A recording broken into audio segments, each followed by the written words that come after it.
Attendez, j'ai pas encore parlé.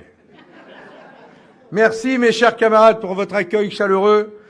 Merci aux communistes de la Fédération du Rhône. Merci Benoît, merci Marie-Christine Burican qui est membre de la direction nationale. Merci pour ton accueil, ma chère Michel. Merci à toi, mon Kama, cher Raoul, mon voisin du Nord, que je croise souvent pour ta participation, ta brillante analyse sur l'impérialisme américain. Et cher Yasser, merci pour tes mots et la justesse de tes mots pour expliquer le combat que vous menez en Palestine. J'excuse en même temps l'ambassadrice, Madame l'ambassadrice de Palestine que tu représentes ce soir à nos côtés. Et merci à Arlette, la coprésidente du Mouvement de la Paix, pour cet appel à prendre conscience des menaces qui pèsent sur le monde. Mes chers amis, mes chers camarades, mes chers concitoyens, je vais vous dire, en venant ici, en voyant cette salle, je me suis dit, j'ai l'impression d'être en campagne. On repart en campagne. Mais je vais vous dire, ouais, je suis en campagne. Je suis en campagne. Pas en campagne en étant obnubilé par 2027 comme certains. Je suis en campagne pour le respect de la dignité humaine. Je suis en campagne pour la fraternité humaine, pour l'amitié entre les peuples. Nous sommes en campagne pour la paix pour tous et pour toutes. Voilà pourquoi nous sommes rassemblés ici ce soir. Et c'est ce qui nous préoccupe, nous, aujourd'hui, en cet instant. Alors, ça fait du bien. Ça fait du bien de se retrouver. Ça fait du bien de se retrouver ici, à Vénissieux, dans votre belle ville, pour défendre la paix, pour défendre le progrès social, pour porter l'espoir, pour proposer un autre avenir à l'humanité, au peuple, un autre avenir que celui écrit par les marchands d'armes et les financiers. Oui, ça fait du bien. Merci à Michel Picard qui fait ici un travail incroyable, qui a toujours porté haut et fort et bien au-delà de sa ville l'exigence de solidarité mondiale. Merci Arlette, toi aussi pour l'histoire depuis la Seconde Guerre mondiale que tu as su témoigner avec la force de ton engagement et celle de ton mouvement, avec notamment à tes côtés les communistes dans la lutte contre le fascisme, pour le désarmement et pour un monde de paix. Merci à vous, merci aux témoignages qui ont eu lieu juste avant, je vais y revenir après. Mes camarades, nous sommes ici rassemblés pour parler ce soir de la paix et des menaces de guerre dans le monde. C'est bien la paix, le respect des peuples, leur indépendance, leur prospérité qui nous réunissent ce soir. Car notre monde marche sur la tête. Les règles élémentaires de la vie commune entre les hommes et les femmes, entre les nations, sont chaque jour abîmées, piétinées. Et partout, ce sont les mêmes logiques qui dominent, dont a très bien parlé Raoul juste avant moi, celles des guerres économiques, celles des guerres tout court, avec en toile de fond l'impérialisme, les impérialismes, l'exploitation des richesses, l'exploitation des peuples et la montée en même temps des populismes, des nationalismes. Oui, il faut avoir une analyse de classe, comme tu l'as dit, de ce qui se passe en ce moment. Parce que tout y passe, et on le voit dans notre pays. L'industrie menacée, les services publics affaiblis, les libertés publiques attaquées et même l'état de droit, on le voit depuis quelques jours. Car en France, depuis une semaine, nous en parlions tout à l'heure, tu me demandais ce qui se passe en France avec cette affaire liée à l'extrême droite et les condamnations de Marine Le Pen. Nous avons vu des attaques très dures contre des magistrats, contre la justice, y compris venant de responsables d'ailleurs de gauche. Eh bien, nous concernant, nous ne jouerons jamais le peuple contre les juges, jamais le peuple contre les institutions, même si parfois ces institutions, nous voulons les transformer. Nous concernant, nous serons toujours respectueux de la loi si en même temps nous voulons la transformer et nous respectons la loi qui est votée par le législateur. Ce que nous voulons par-dessus tout, et je tenais à le dire ce soir, c'est l'égalité de tous les citoyens devant la loi. Tous les citoyens, que vous soyez misérables ou puissants, comme le disait La Fontaine. Et je le dis à Marine Le Pen et à tous les membres de sa famille concernés par ce jugement. Son ex-mari, sa sœur, sa belle-sœur, sa colocataire, sa meilleure amie, bientôt son chat. Tout le monde en a profité du système.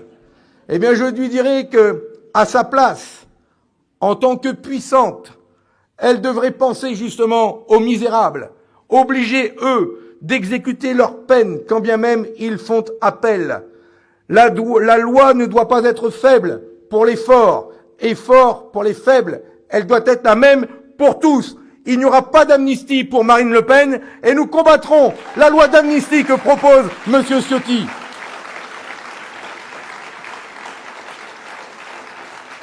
Et c'est d'ailleurs la raison pour laquelle nous ne laisserons pas faire cette dérive dangereuse et nous manifesterons dans toute la France le 12 avril prochain à l'appel de la CGT, d'associations, de la LDH, pour que, ensemble, nous fassions respecter l'état de droit dans notre pays. Parce qu'aussi la démocratie, c'est un bien précieux. Et la démocratie, il faut la défendre, partout, tout le temps. La démocratie, c'est par là que nous pourrons concrétiser l'égalité politique. C'est un outil formidable au service de l'émancipation humaine. C'est la base du projet communiste, notre projet. Effacer la démocratie, c'est condamner toute perspective de progrès pour l'humanité. C'est entraîner les peuples dans un monde forcément plus autoritaire, plus violent, comme je viens d'en parler, forcément plus dangereux et forcément plus inégalitaire. Affaiblir la démocratie, c'est aussi affaiblir toute perspective de paix. Et nous en avons tellement besoin de paix. Il n'y a jamais eu autant de conflits dans le monde. En 2024, plus de 230 000 personnes ont perdu la vie dans des conflits majeurs à travers le monde. C'est 30% de plus qu'en un an. La moitié de ces conflits se déroulent en Afrique, dans la région des Grands Lacs, en République démocratique du Congo, au Rwanda, au Soudan, au Mali, au Burkina Faso. Les pertes humaines sont considérables, tout comme au Proche et Moyen-Orient, au Yémen, en Syrie, au Liban, au Kurdistan et en Palestine, j'y reviendrai. Tout a été fait pour désordonner ce monde, pour déstabiliser ces pays, et la France porte sa part de responsabilité. La guerre, c'est aussi celle qui fait des dizaines de milliers de victimes quand elle est menée par les mafias, par les cartels, quand l'État recule, les cartels de la drogue, comme au Mexique, en Équateur ou en Colombie. Et d'ailleurs, parfois, il ne suffit pas d'aller loin pour voir les ravages de cette guerre des cartels. Et je pense, bien sûr, aux victimes dans notre pays, à Marseille ou récemment ici, à Vaux-en-Velin. Nous ne laisserons pas faire ces mafias et ces cartels, et c'est bien la raison pour laquelle nous voulons une justice, de la sécurité et de la tranquillité pour tous, et un État de droit qui fasse respecter la tranquillité de chaque citoyen en tout point de la planète, y compris chez nous. Un être humain sur 8 a été exposé à un conflit militaire l'année dernière, et le nombre de conflits a été multiplié par 2 en 5 ans. Et le risque est grand de les voir se multiplier et se généraliser dans un monde où l'usage de l'arme atomique n'est plus impensable. Alors oui, nous devons faire de la paix la grande cause de l'humanité. Faire de la paix, comme ça a été dit, un objectif politique, une volonté politique, et non pas un simple slogan. C'est une urgence vitale pour les peuples d'Afrique, pour le Moyen-Orient, pour l'Asie et l'Océanie, pour l'Europe et tout le continent américain. Pour la première fois depuis la fin de la Seconde Guerre mondiale, les peuples d'Europe sont menacés, pris en otage par des puissances qui s'affrontent à l'échelle de la planète. Pour la maîtrise des voies commerciales, je pense au Groenland notamment, et à la quête des ressources en matières premières. Les peuples d'Europe sont aussi menacés par la guerre économique mondiale lancée par M. Trump et sa clique d'ultra-riches. La guerre de Trump est une guerre sérieuse, dangereuse. C'est une guerre économique, c'est une guerre industrielle.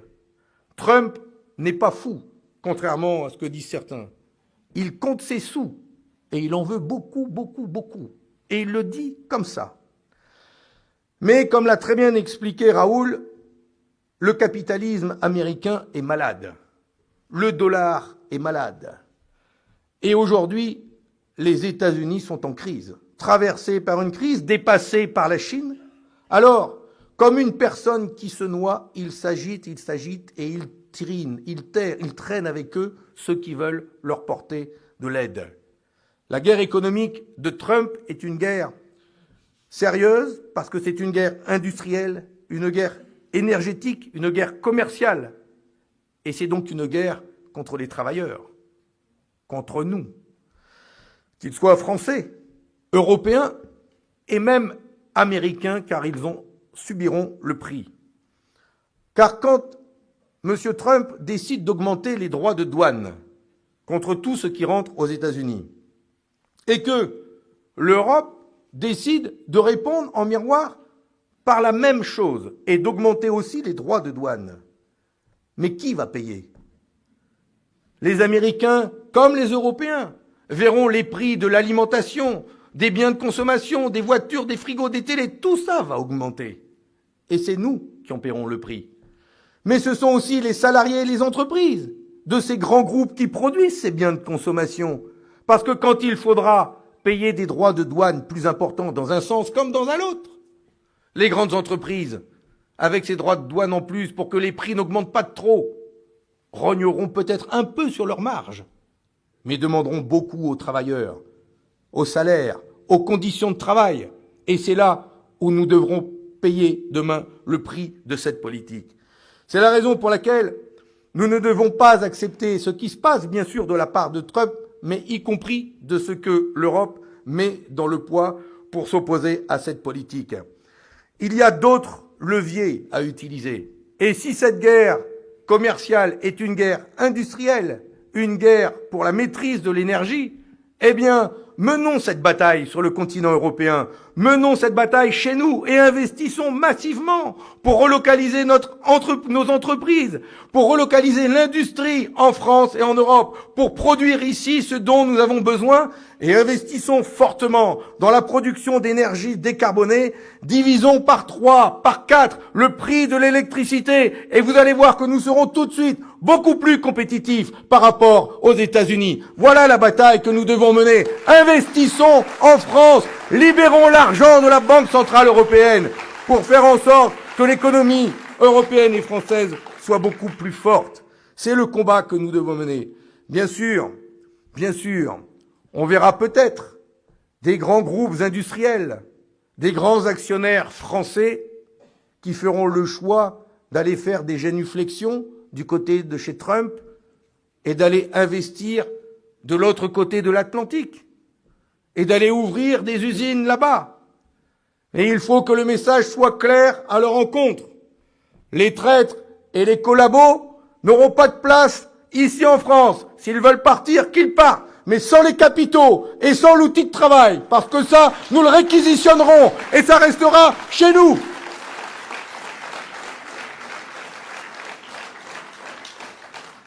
Enfin, il faut oser remettre en cause l'hégémonie américaine et l'hégémonie du dollar, comme tu l'as dit. Depuis plusieurs années, des pays mettent en débat l'idée d'une autre monnaie que le dollar pour faire commerce entre nous. Avançons sur cette idée. Mettons en place une autre monnaie pour une autre mondialisation, respectant les peuples, respectant la planète. Voilà ce que la France devrait mettre à l'ordre du jour et oser parler avec ces grandes puissances qui mettent à l'ordre du jour une autre monnaie pour contrebalancer l'hégémonie du dollar. Face à Trump, nous devons tout simplement faire vivre l'esprit de la résistance, l'union nationale de tous les travailleurs et de toutes les forces vives pour rebâtir une industrie dans notre pays et pour rebâtir une France de justice et de paix. Et c'est pour cela aussi que nous refusons les logiques de l'économie de guerre dont il nous parle régulièrement. L'économie de guerre, c'est l'économie de la mort. Une économie de guerre, comme en parle le président de la République et son ministre de la Défense, c'est une économie qui va taper fortement sur notre pouvoir d'achat. C'est une économie de guerre qui va s'en prendre à notre modèle social. C'est une économie de guerre qui va s'en prendre à nos pensions, au prix des médicaments et même à l'âge de la retraite. Écoutez-les vous dire aujourd'hui que face aux menaces de Trump, il faut une économie de guerre, il faut plus d'obus et moins de sécu. Ils veulent militariser notre économie, comme l'a dit tout à l'heure Raoul. Ils sont déjà en train de le faire. Et là où on produisait des voitures, nous produisons des obus. Là où nous produisons des acieux pour les trains, nous produisons des obus. Et tout ça pour nourrir les guerres dans le monde. Nous ne voulons pas de cette économie de guerre et ce sera sans nous. Nous voulons, nous, être gouvernés par la pulsion de la vie, pas par la pulsion de la mort. Et je le dis ce soir, le Parti communiste français sera toujours présent pour défendre la patrie, pour défendre la nation, pour prendre les armes s'il le faut en cas de menace. Mais il ne saignera jamais les veines des travailleurs pour financer des guerres qui ne nous concernent pas. Voilà le combat qui est le nôtre et qui nous fait honneur dans l'histoire de France.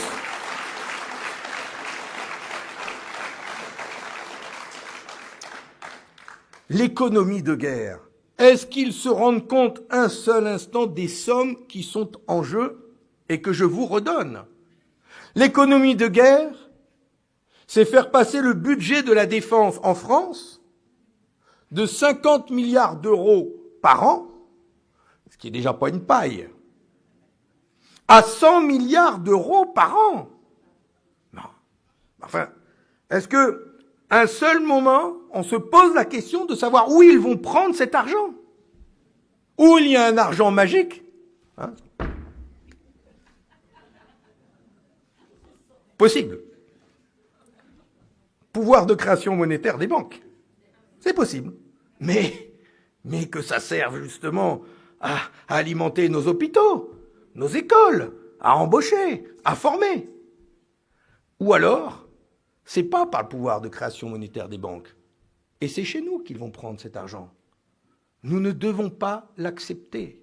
Oui, il faudra investir dans une armée nationale et souveraine, mais pour défendre le peuple, pour défendre la France et ses intérêts vitaux, jamais pour mener des guerres, pour aller attaquer d'autres peuples, comme ils veulent le faire, et comme tu l'as si bien dit. Voilà notre conception à nous de la défense nationale.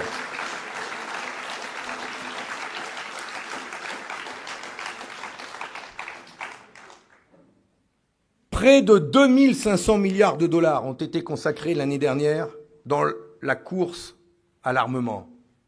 2500 milliards de dollars. Tout ça pour nous nourrir une industrie de guerre, ce qui me fait dire, moi aussi, j'avais la même citation que toi, mon cher Raoul, on croit mourir pour la patrie et en fait, on se bat, on meurt pour des industriels Anatole France. C'est du jamais vu depuis la fin de la guerre froide. 2500 milliards de dollars. Autant d'argent qui pourrait être tellement utile pour lutter contre la malnutrition, l'illettrisme, pour investir dans des infrastructures, les services publics, la sécurité sanitaire ou alimentaire, pour construire aussi tout simplement les conditions d'une sécurité réelle pour toutes et tous. Les besoins sont tellement grands et c'est la raison pour laquelle nous avons besoin d'une économie de paix et de progrès social. Et c'est cela que nous demandons à mettre en place de toute urgence. Une économie qui croit en l'avenir et cherche à le construire. Une économie qui cherche à éduquer, à former ses enfants et pas à les envoyer mourir sur le champ de bataille pour des intérêts qui ne sont pas les leurs. Une économie qui relève les défis de la malvie, de l'emploi, de la pauvreté et du climat tellement la planète est menacée. Une économie au service de l'intérêt général, mais pas du portefeuille des marchands d'armes. D'autant plus quand ils sont américains. Oui, nous avons besoin comme jamais de faire entendre la position originale du Parti communiste français. Il est possible d'être en même temps pacifiste et réaliste. Il est possible d'être en même temps internationaliste et résolument pour l'indépendance et la souveraineté des nations. Il est possible d'être attaché à une défense et nationale et populaire et en même temps de se battre pour la sécurité collective pour tous. Tout cela est possible. Et la preuve, c'est que nous sommes là, nous, toujours là. Et c'est la ligne que les communistes français défendent depuis plus d'un siècle. Et c'est celui d'un nouvel ordre mondial, de nations et de peuples souverains libres et associés qui motive notre combat. C'est tout le sens de notre combat pour la paix. Pour nous, communistes, la paix, ce n'est pas seulement une absence de guerre. La paix, c'est un projet politique global positif, basé sur une ambition. C'est l'émancipation des peuples, c'est la souveraineté des nations, c'est les coopérations les plus utiles dans le monde, sur les continents, au service du progrès social, de l'amitié et de la planète. C'est parce que la paix permet à l'existence humaine de se sublimer que nous voulons la défendre, la promouvoir partout. La paix, c'est un combat politique contre l'accumulation sans fin du capital entre les mains de quelques-uns, contre l'impérialisme, contre toute forme de prédation. La paix, c'est un combat pour la justice climatique et sociale, car nous savons que les guerres se nourrissent des inégalités sociales, des conséquences du dérèglement climatique et de la concurrence sans merci pour l'appropriation des énergies fossiles. Et la paix, c'est aussi un combat pour un nouvel ordre économique et monétaire mondial, dégagé de l'hégémonie du dollar, comme je l'ai dit, pour que les ressources financières des banques soient mises au seul service des peuples. Et pour cela, il ne suffit pas de brandir la paix comme un slogan, mais de mener des combats concrets et des batailles politiques, comme nous avons su le faire hier, en soutien aux luttes des peuples algériens et vietnamiens pour l'indépendance. Et j'ai en ce moment une pensée de soutien au peuple algérien pour lui dire que la solidarité avec le peuple algérien pour nous est toujours vivante. Et je dis à Monsieur Retailleau, le ministre de l'Intérieur, qui est obsédé par l'Algérie, obsédé par les musulmans, obsédé par les femmes qui portent le voile comme si c'était le seul problème des Français, l'unique problème des Français, je dis à Monsieur Retailleau, taisez-vous et une bonne fois pour toutes, travaillez plutôt à la diplomatie et aux relations entre la France et l'Algérie. Ayez du respect pour le peuple algérien et pour cette histoire qui nous lie avec l'Algérie et qui appelle à beaucoup d'humilité au contraire. Vos obsessions identitaires pour gagner votre congrès dans votre parti n'ont pas de place en France, dans nos villes et dans nos quartiers. Comme ça, c'est dit.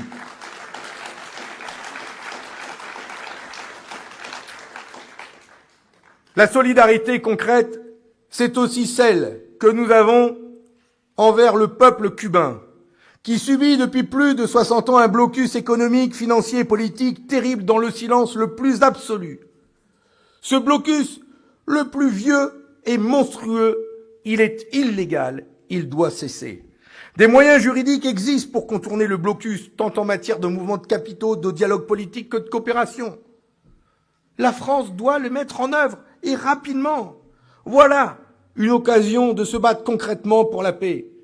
Nous le redemandons, les États-Unis d'Amérique ne peuvent plus s'asseoir impunément sur le droit international. Alors, mes amis, crions-le bien fort ensemble, solidarité avec nos amis de Cuba. Hasta la victoria, siempre!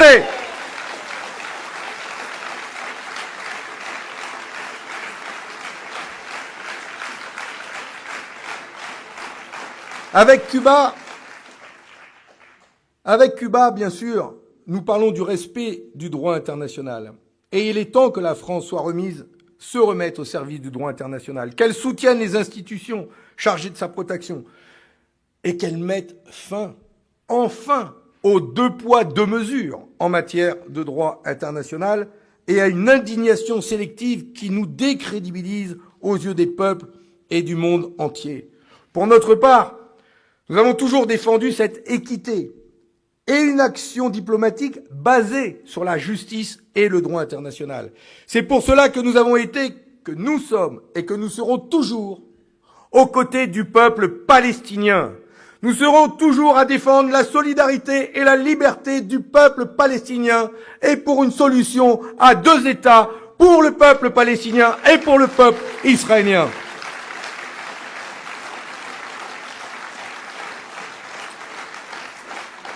Et c'est la raison pour laquelle le Parti communiste français lancera, je vous l'annonce ce soir, avec l'OLP, le 4 juin prochain à Paris, une grande campagne européenne de soutien au peuple palestinien.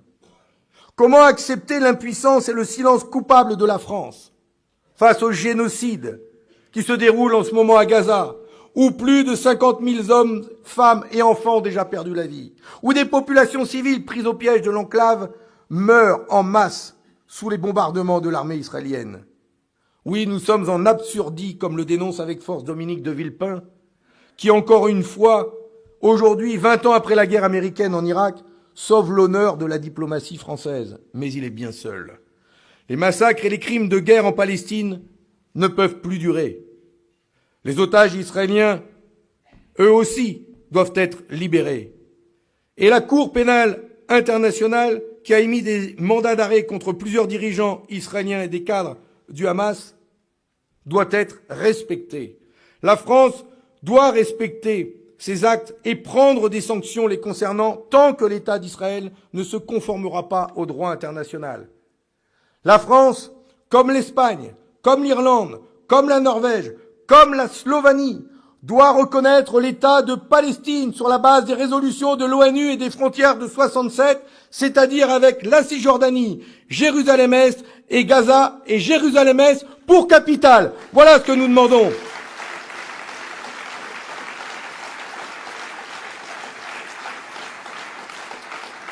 Ce sont les conditions d'une paix juste et durable entre les peuples israéliens et palestiniens. C'est d'ailleurs la voie défendue par Yasser Arafat en son temps, et c'est celle de Marwan Barghouti aujourd'hui. C'est la voix aussi de l'autorité palestinienne que j'ai rencontrée lorsque je me suis rendu l'année dernière à Ramallah et à Jérusalem. Et c'est la voix aussi courageuse des militants pacifistes israéliens qui continuent de manifester par dizaines de milliers pour mettre fin à cette guerre terrible et exiger le retour des otages. C'est enfin la voix salutaire de nos amis israéliens qui se battent au sein d'associations, mais aussi de nos amis et camarades députés communistes israéliens qui mènent à la Knesset une grande bataille pour faire entendre la souffrance du peuple palestinien et dénoncer les crimes de leur gouvernement. Ils sont empêchés de parler. Nous sommes avec eux. Soutenons les députés communistes israéliens qui méritent toute notre solidarité.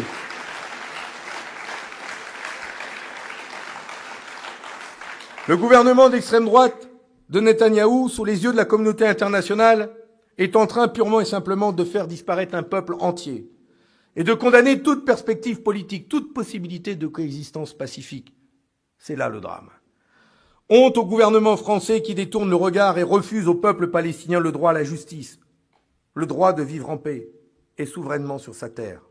La France doit être à la hauteur de l'histoire et se tenir fermement du côté de la justice et du droit. Voilà le type de combat et de bataille politique concrète que la France doit mener pour que la paix que nous réclamons ne reste pas une idée abstraite, ne reste pas un rêve, comme tu l'as dit tout à l'heure, dans la tête de beaucoup d'enfants et d'adultes palestiniens. Notre combat pour la paix, c'est donc un combat réaliste, pour que le rêve devienne réalité. C'est un combat réaliste pour la sécurité collective partout dans le monde. Et c'est un combat que nous voulons mener aussi pour les peuples d'Europe. Un combat contre les logiques de blocs militaires qui ne connaissent qu'une seule doctrine, la confrontation, et qui ne peut avoir qu'un seul aboutissement, la guerre. La paix véritable ne peut exister qu'en s'attaquant à la racine des problèmes et des tensions entre les nations.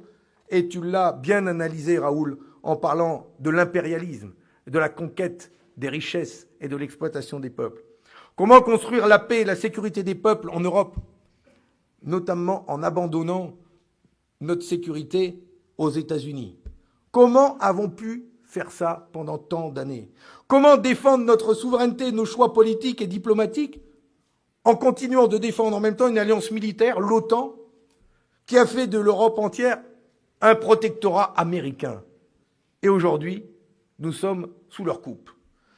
Parce que oui, nous dénonçons la guerre sanglante déclenchée par M. Poutine en Ukraine. Oui, nous disons qu'il y a un pays, la Russie, de Poutine, qui a envahi un autre pays et violé le droit international. Mais nous disons aussi que cette situation est aussi le fruit de la politique d'expansion à l'Est menée par l'OTAN pendant plus de 30 ans. Une OTAN dirigée par les États-Unis qui se sont royalement assis sur les accords passés entre Gorbatchev et les États-Unis à la chute de l'URSS. Nous condamnons cette expansion de l'OTAN à l'est de l'Europe et cette guerre par procuration entre la Russie et les États-Unis. C'est aujourd'hui. C'est aujourd'hui que la France doit décider de sortir de l'OTAN, comme ça a été le cas entre 1966 et 2009. Osons franchir ce cap. Osons franchir ce cap. Oui, il faut que nous, Français, soyons offensifs pour défendre, au contraire de ce traité, un autre traité de sécurité collective. Un autre traité que cette alliance atlantique dangereuse qui déstabilise des nations et des régions entières et alimente la course mondiale à la guerre.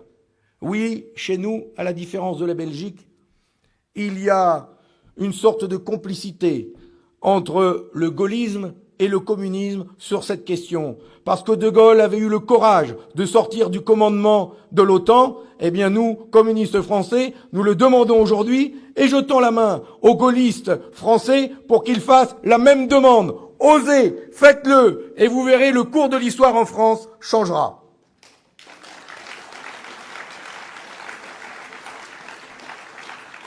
Et concernant les propos guerriers de M. Macron, plutôt que d'envoyer des troupes en Ukraine, plutôt que de réfléchir à un bouclier antimissile européen, plutôt que de discuter du partage de la dissuasion nucléaire française, quel scandale quand même.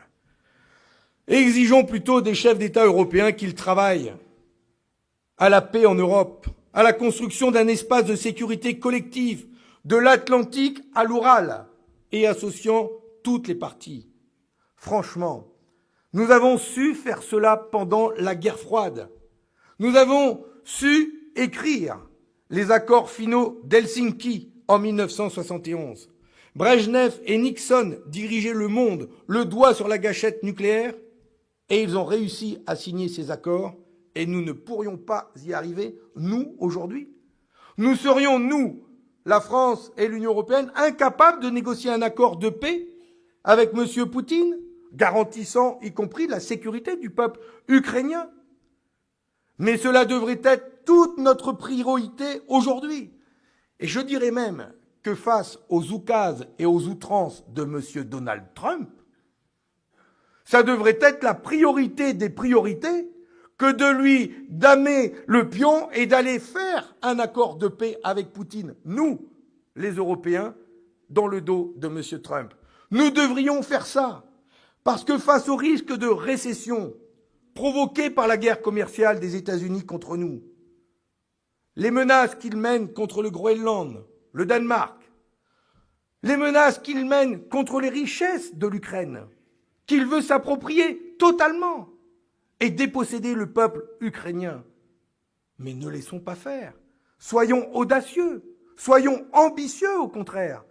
C'est à la France, c'est à l'Europe d'aller négocier la paix avec la Russie. C'est à la France avec d'autres nations, et notamment celles dans les BRICS, je pense au Brésil, à l'Afrique du Sud, à la Chine, à l'Inde, de peser pour qu'il y ait un accord avec M. Poutine, respectueux du peuple ukrainien, mais aussi respectueux de tous les peuples d'Europe. Il est temps pour nous de reprendre notre destin en main sur nos vies, sur la paix. C'est à nous d'aller négocier la paix avec Poutine. Voilà l'urgence, voilà notre priorité pour la paix enfin en Europe, pour mettre fin à cette guerre qui a fait aujourd'hui plus d'1 million de victimes. Je dirais même que face aux oukases et aux outrances de M. Trump, faisons du continent européen, de Brest à Vladivostok, un continent de paix et de prospérité. Réfléchissons à toutes ces coopérations à construire entre l'Europe et l'Asie pour préserver cette paix indispensable au bonheur et à la prospérité des peuples. C'est dans cet esprit que je demande depuis 3 ans maintenant au président de la République que la France prenne une initiative pour une paix juste et durable en Ukraine. Une initiative qui ne soit pas un deal russo-américain sur le dos du peuple ukrainien, mais qui associe sous l'égide des Nations Unies l'ensemble des pays, y compris les pays dits du Sud global, qui depuis plusieurs mois portent des solutions de paix.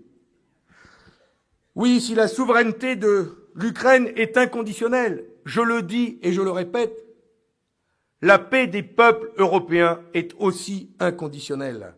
Et elle s'obtiendra qu'avec des garanties de sécurité solides et acceptables pour tout le monde et pour toutes les parties. Et si cela doit passer par la neutralité de l'Ukraine, eh bien défendons-la. Car la guerre sanglante déclenchée par Vladimir Poutine doit cesser. Les peuples ukrainiens et russes ont déjà bien trop souffert. Et les peuples européens aussi. Et d'ailleurs, quand j'entends M. Macron dire qu'il a trouvé 2 milliards d'euros pour porter une aide supplémentaire à l'Ukraine, mais tout le monde s'interroge ici. Où trouve-t-il ces 2 milliards quand il est incapable d'en trouver 3 pour nous mettre la retraite à 62 ans et abroger sa réforme?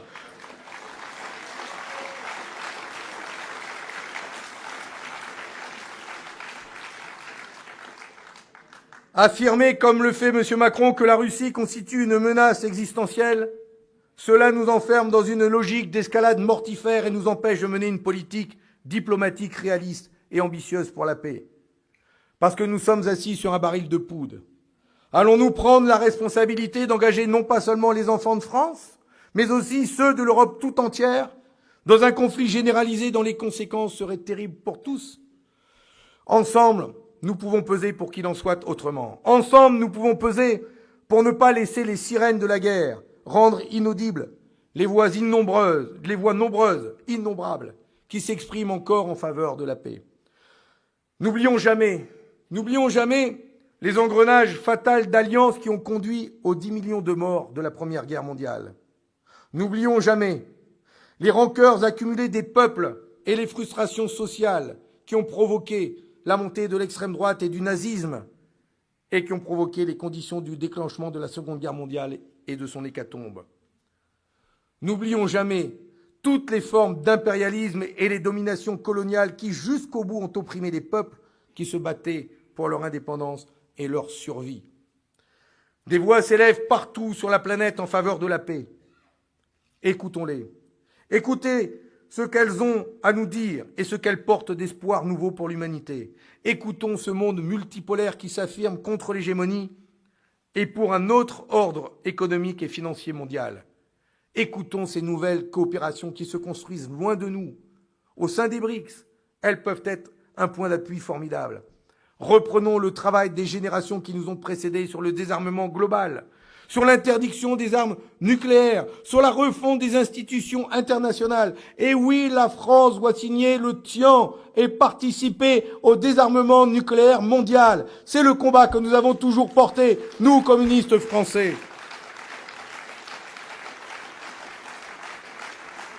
N'abdiquons rien de nos espoirs et de nos rêves pour toute l'humanité. Nous le savons, nous aurons face à l'idée de paix universelle que nous portons, tous les sceptiques, tous les va-t-en-guerre, tous les pessimistes, tous les réactionnaires. Mais continuons de nous battre. Ne laissons pas faire.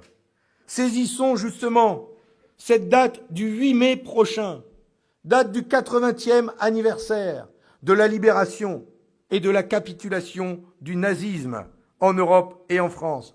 Profitons de cette date anniversaire du 8 mai prochain pour que partout, nous participions aux commémorations, nous participions à des rassemblements pour appeler à la paix, pour appeler à l'amitié entre les peuples, pour parler de fraternité humaine plutôt que de guerre.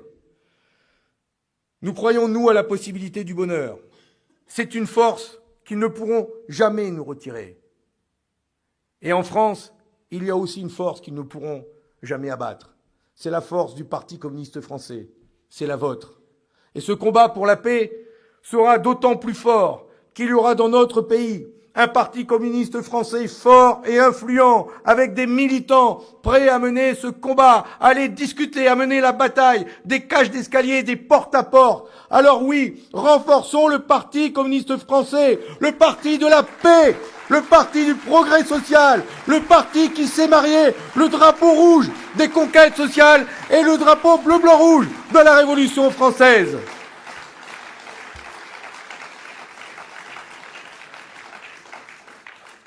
Comme l'avait dit Victor Hugo, lors du Congrès de la paix de 1849, il ne faut pas détourner les têtes et fermer les yeux quand, au milieu des ténèbres qui pèsent encore sur nous, nous ouvrons brusquement la porte rayonnante de l'avenir.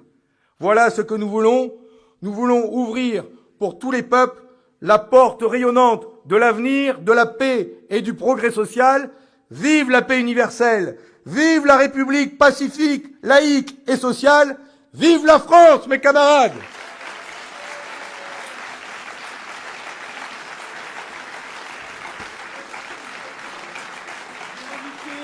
Arlette, Michel, Raoul, Yasser à venir rejoindre Fabien sur scène. Venez, venez.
Je voulais aussi en profiter pour remercier l'ensemble des associations qui étaient présentes ce soir et qui sont présentes avec des stands au fond. Et je vous invite à aller les rencontrer et à discuter avec eux.